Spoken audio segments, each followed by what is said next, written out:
Welcome, friends, to the Buck Sexton Show. Can you feel it?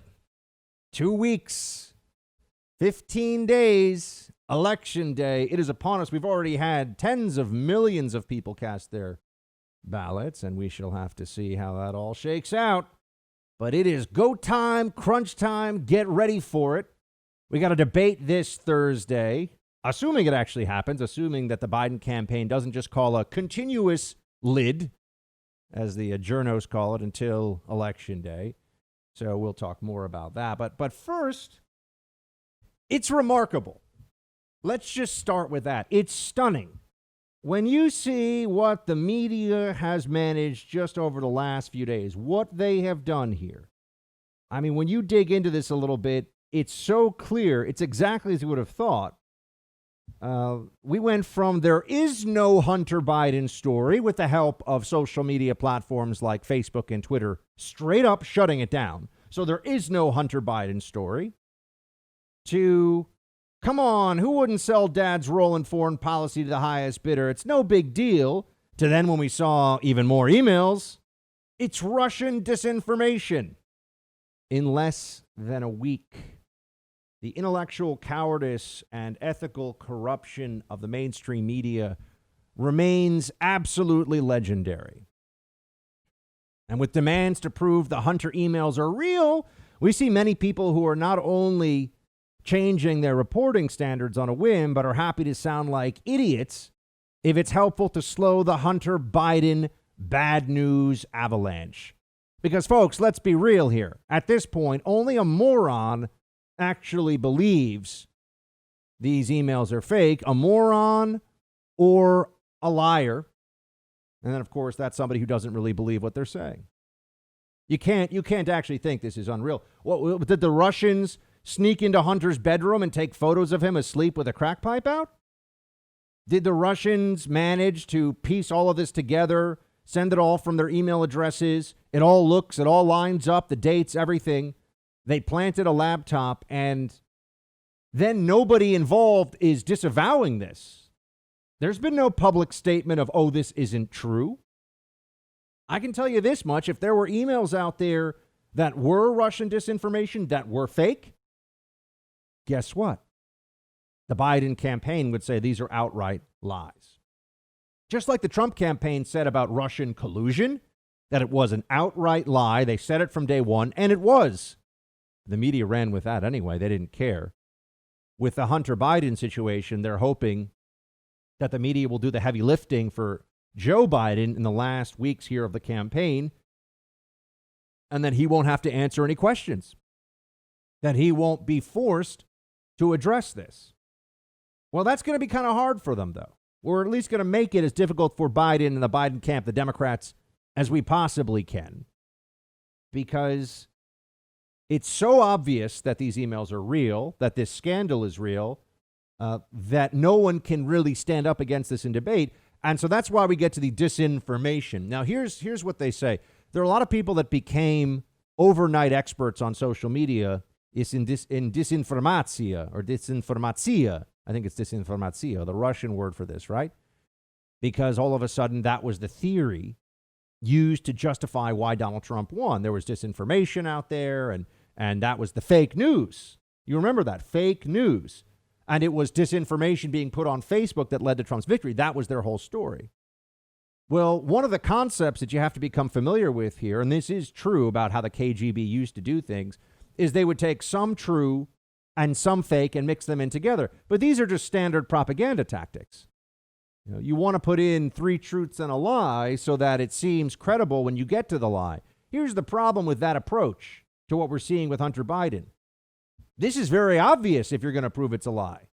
There's no way to hide this. There's no means, there's no explanation for this, given what we already have, given the information that's already there. And just to make sure that there's not some top super secret investigation of this going on to prove that it's disinformation, the director of national intelligence, Ratcliffe, was on TV this morning, and he was just saying, look, there's nothing that we have. The intelligence community, which the left always relies on as their super secret experts that will leak things that just help Democrats, right? But, it came from the intelligence community. I used to be in the intelligence community. It's 10% smart, good patriots, 90% bureaucrat morons who vote Democrat overwhelmingly. Just going to tell you the truth. But here's what DNI Ratcliffe has to say about this disinformation dodge that the Democrats are running. Play 6. Some of the people that complain the most about intelligence being politicized are the ones politicizing intelligence. And unfortunately, in this case, it is Adam Schiff, the chairman of the House Intelligence Committee, who, as you pointed out on Friday, said that the intelligence community believes that Hunter Biden's laptop and the emails on it are part of some Russian disinformation campaign. Let me be clear. The intelligence community doesn't believe that because there's no intelligence that supports that. And we have shared no intelligence with Chairman Schiff or any other member of Congress that Hunter Biden's laptop is part of some Russian disinformation campaign. It's simply not true. And this is exactly what I said I would stop when I became the director of national intelligence, and that's people using the intelligence community to leverage some political narrative. And in this case, apparently Chairman Schiff wants anything against his preferred political candidate to be deemed as not real, and is using the intelligence community, or attempting to use the intelligence community, to say there's nothing to see here. Don't drag the intelligence community into this. Hunter Biden's laptop is not part of some Russian disinformation campaign, and I think it's clear that the American people know that. Now, there's nothing in the intelligence community that the director of national intelligence cannot see, cannot ask for a briefing on. He sits atop it. He answers only to the president. So why is Adam Schiff going out there and saying this? Because Adam Schiff is a practiced and shameless liar. We knew it all throughout the alleged Russia collusion campaign, and now we see it once again with this Russian disinformation. You notice how the libs have returned to their old tricks here. Just as I said they would. Russia, Russia, Russia, all over again. A variation of it, but still using this specter of Russia constantly involved in, constantly trying to undermine our elections and our electoral processes.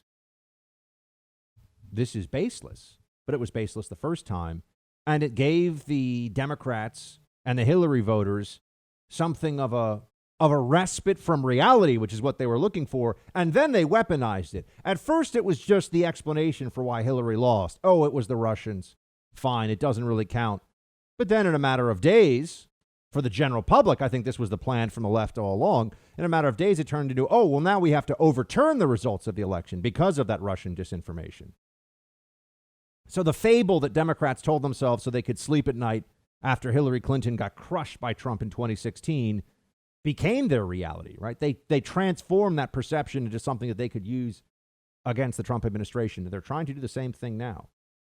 It's laughable. You will not see any intelligent person on television who is also honest. You have to be, those are the only qualifications, honest and intelligent. If you're informed on this issue and you are those two other qualities, you would never, ever allow people to go around saying that this was Russian disinformation, because there's absolutely no evidence for it whatsoever, and it would be nearly impossible for the Russians to pull that off.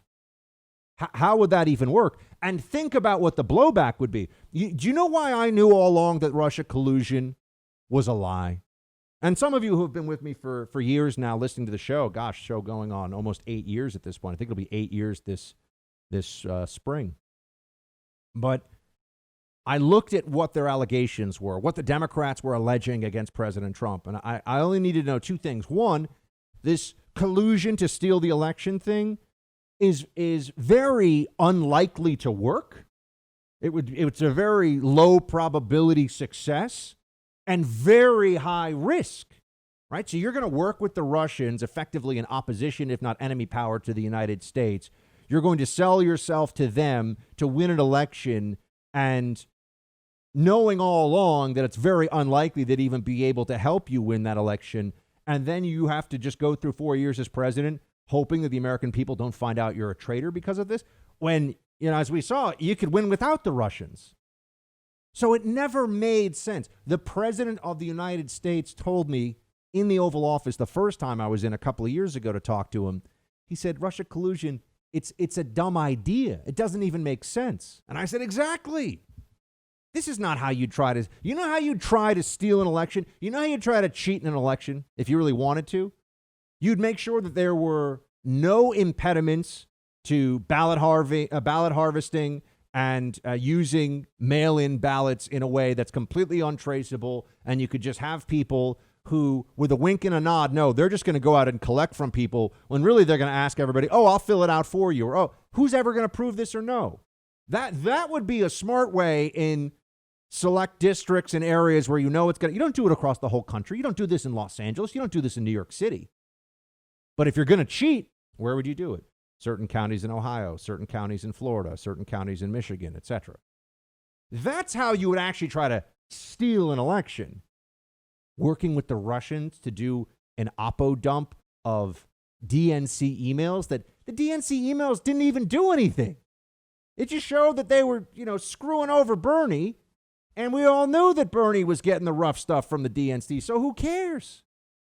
The theory never made sense, and it never had any proof, but they ran with it anyway. They're doing the same thing now with Russian disinformation. This would blow up in the Trump campaign's face at the worst possible moment. And I'm going to tell you this right now. It's still not clear to me that this is fatal for the campaign of Joe Biden. It's still not clear to me that this is going to end it, where he won't, he can't win because of this. Not at all, actually. I don't know how much this moves the needle with independents, but what it does show us, beyond a shadow of a doubt, is everything that you and I have thought about Joe Biden now ever since the story first came out was true. And that the Democrats do look the other way when it comes to their own corruption. The Democrats don't care about selling access. Hillary Clinton was a world-class expert at selling political office to the highest bidder. And it also shows us that the media is absolutely craven, and that our national journalistic establishment should not be considered something that anybody looks to for information or fairness or honesty now or certainly after this election. The media will never be the same. Informed, intelligent, honest Americans see our national news media when it comes to politics and recognize that they are broken beyond repair, and it's time for us to build something new. That's where we are as a country. But we still have an election to focus on, so let's do that too. Hey, Team Buck, thank you so much for watching The First on YouTube. If you like this video, please click that little thumbs up button so then it will log as liked. And also, if you want to see more great content from The First, please click subscribe.